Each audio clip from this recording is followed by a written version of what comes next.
Number 10. Fleeing in an Uber. In 2021, an Uber driver in Miami was charged as being an accessory to a hit-and-run after helping the driver who committed the crime escape. Sharon Martinez Lazaro, 27 years old, drove her Dodge Charger directly at a homeless woman, nearly running her over, then hit a tree and crashed into a storefront. Sharon then got out of her vehicle wearing a long dress and heels, and she called for an Uber. The homeless woman picked up her belongings and ran away. Sharon took her suitcase from the trunk of her ruined car, then she sat patiently and waited for an Uber to come pick her up so that she could flee the scene of the crime. It took a while for the Uber to arrive, and a crowd of concerned citizens had gathered. As Sharon calmly walked away as if nothing had happened, the crowd yelled that she needed to stay and talk to the police. Sharon got into her Uber anyway, ignoring the angry mob, and the driver left the scene.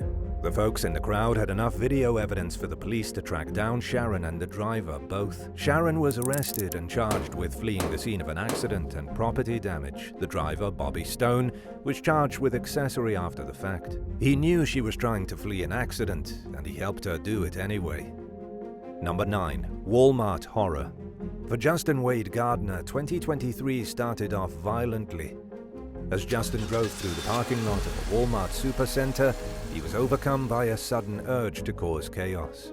Justin smashed his car into 8 other vehicles and intentionally tried to run 2 women over. As he went through the parking lot, he purposely struck 2 pedestrians with his vehicle in an attempt to apparently murder them. Then, as he tried to flee the scene of his botched murders, he crashed into 8 different cars. 4 of the cars had people in them, but 4 weren't even moving. South Carolina state troopers believe Justin may have driven to the Walmart specifically to look for victims. One of his victims was Caitlin Hummel. She told local news that Justin drove into the car return stand, jarring it out of place, but missing her.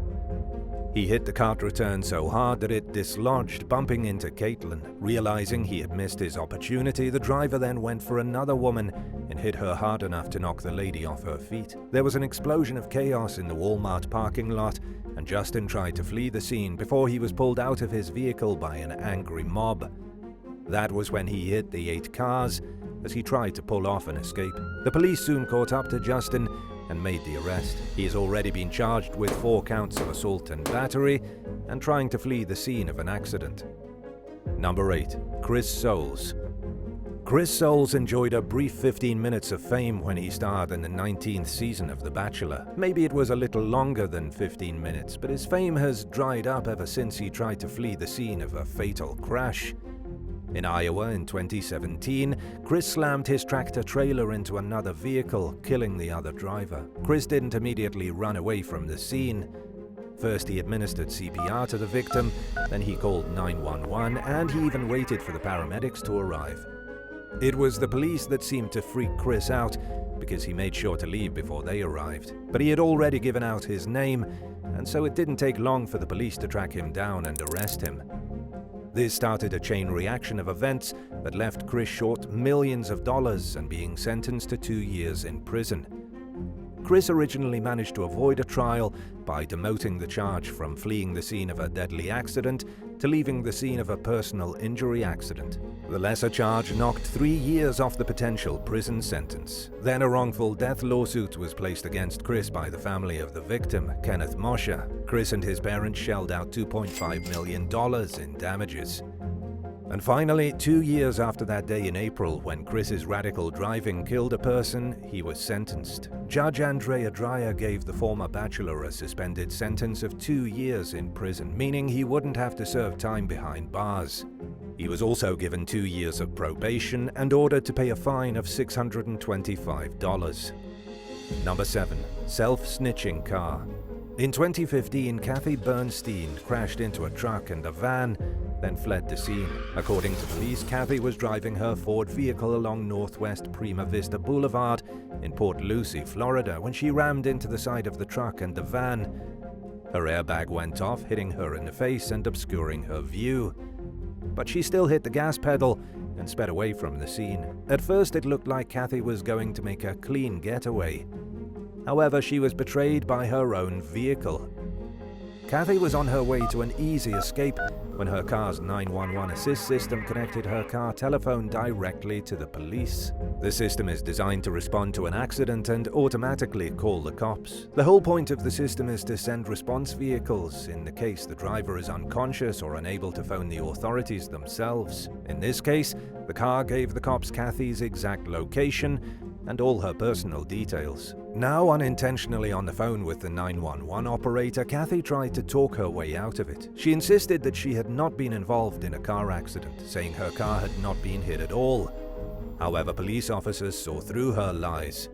They already knew an accident had taken place and that someone had fled the scene, and they had her exact location. The police met Kathy at her own home, where her damaged Ford car was parked outside, with the airbag still inflated. Even still, Kathy tried to deny that she was in any kind of hit and run. She claimed she hit a tree, even though she had damaged the front and back of her vehicle. In the end, there was just no way for Kathy to talk her way out of it. She was charged with a hit and run and taken to St. Lucie County Jail. Number 6. Rundown in Vegas. In September of 2016, a man was wanted for questioning in connection to a shooting. As the individual was driving his vehicle through Las Vegas, detectives tried to stop him in the area along US 95. It was believed that several days earlier the man got into a shootout in a mobile home park 2 miles, 3.2 kilometers away, and almost killed somebody. There was no warrant out for the individual's arrest, but detectives were fairly certain he was the man who pulled the trigger. When they tried to pull him over, he panicked. And that was when everything went horribly wrong. The man immediately hit the gas and tried to escape the police. He led them on a brief chase northbound on US 95, got off on Boulder Highway, and made his way back onto the freeway. That was when he lost control of his vehicle and smashed into a wall. With his car ruined, the man got out on foot and tried to flee across the northbound lane. As he ran, he was mowed down by a semi-tractor trailer and killed. All he needed to do was stop his car and let the police talk to him, but instead he ran out into traffic and died. Number 5. Losing the loot. A man walked into a Mike's Sub restaurant in 2018 in Rancho Bernardo, San Diego, pistol-whipped an employee and ran off with some cash. But the thief's getaway didn't go quite as planned. He dropped his loot as he tried to flee the scene and wound up getting away with nothing. The incident began a little after 10:45 p.m. An employee was closing up the restaurant when the suspect entered through the back door. The robber forced the employee to open the cash register, then forced the employee to open the safe. The thief received a whole heap of money in an envelope, hit the employee with his gun for no reason, then took off out the back door. The victim suffered a nasty laceration to their head but was otherwise okay, minus the trauma. But then the thief's whole plan fell apart. As he attempted to flee, he ran straight into a pillar, dropping his money everywhere. The suspect was so panicked to escape that he left his money scattered on the ground and took off across a pedestrian bridge. Last we heard, the police never even caught him. He wore dark pants, black running shoes, a black bandana, and a black hoodie pulled tight around his face. He may have escaped without facing any charges, but he left behind his stolen cash. Number 4. Driving the dollar van.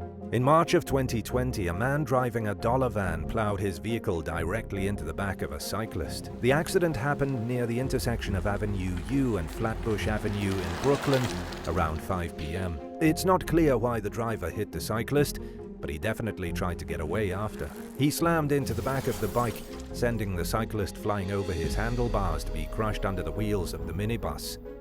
Then 42-year-old Kwadwo Fozu tried to make a desperate escape. He hit the gas, hightailed it out of there, but was immediately apprehended by witnesses. Good Samaritans saw what happened, blocked the guy in, and held him under citizen's arrest until the police showed up. According to the cops, the cyclist was in critical condition, but not deceased. The driver was booked and charged with aggravated unlicensed operation of a vehicle. He didn't even have the proper license to be driving the dollar van. He was also charged with leaving the scene of an accident and failure to use caution. Number 3. Moped Fireball. In September of 2022, a man on a moped tried to flee the scene of a crime, got into a police chase, and drove his moped into the side of an NYPD patrol car in Queens. The accident happened in the early hours of Friday morning, following a shootout. As the suspect fled the scene of the shooting, police gave chase. They got into a position where they could block traffic and box the driver of the moped in. But instead of slowing down or trying to avoid the blockade, the guy on the moped drove straight into the side of a cop car and exploded in a massive ball of fire. The moped's gas tank ruptured and the whole thing exploded on impact. The driver was propelled over the handlebars and into the police cruiser like a crash test dummy. After that, the suspect curled up on the ground in a fetal position as he started to catch fire. Good Samaritans and NYPD officers pulled the driver out of the flames, likely saving his life. He was then taken to the hospital and treated for minor injuries. The moped was left scorched and ruined, and the NYPD car was black and charred, as if it had been hit by a meteor. Number 2. To steal a catalytic converter. In Cumberland County, Pennsylvania, a suspected catalytic converter thief accidentally ran over his partner as the pair tried to flee the scene of a crime. It happened around 6 in the morning on a Saturday in late 2022. Pennsylvania State Police received a report of a pedestrian accident. When troopers arrived, eyewitnesses said 2 men tried to strip a catalytic converter from a car outside a man's house. They were interrupted when the owner came outside and confronted them. Both suspects tried to flee the scene, and that was when one of them ran over their partner in a pickup truck. As if the getaway couldn't have gone any worse, one of the thieves left his injured partner behind. The one that ran over the other one took off and left his body on the ground for the police to find. The cops identified the injured suspect as James Edward Snyder, who was taken to the hospital before being charged. The other one got away, and there have been no reports of his capture. Number 1. Big rig hit and run. In 2016, the driver of a big rig found himself in serious trouble after running a red light in Vernon, California, and crashing into a vehicle. The big rig went straight through the red light at the intersection near 37th Street and Santa Fe Avenue just after 3 in the morning. Vernon police say the driver collided with a pickup truck, hitting it so hard the pickup got lodged underneath the big rig's trailer. The driver desperately wanted to escape, but wasn't getting very far with a crushed truck stuck under the trailer. So they took the time to unhook the trailer from the cab, then they made their getaway. The driver left the trailer sitting on the crushed truck and fled the scene. When the police arrived, they were shocked to find 2 people stuck in the truck and trapped by the detached trailer. The driver was removed and transported to the USC Medical Center. Unfortunately, though, the passenger of the truck was already deceased. Police found the big rig shortly after, about a mile from the scene. They released the name of Guillermo Ortiz Jr. as the main person of interest, although it was never confirmed who was in the driver's seat. The Vernon detective sergeant called the driver's actions brazen, saying he could have easily stayed and helped the people in the pickup, but instead he took the time to unhitch the trailer and take off. Would you rather get busted fleeing the scene in an extremely embarrassing way, or get caught straight away? Let us know in the comments, and thanks for watching. Hit that subscribe button and come back soon for more videos.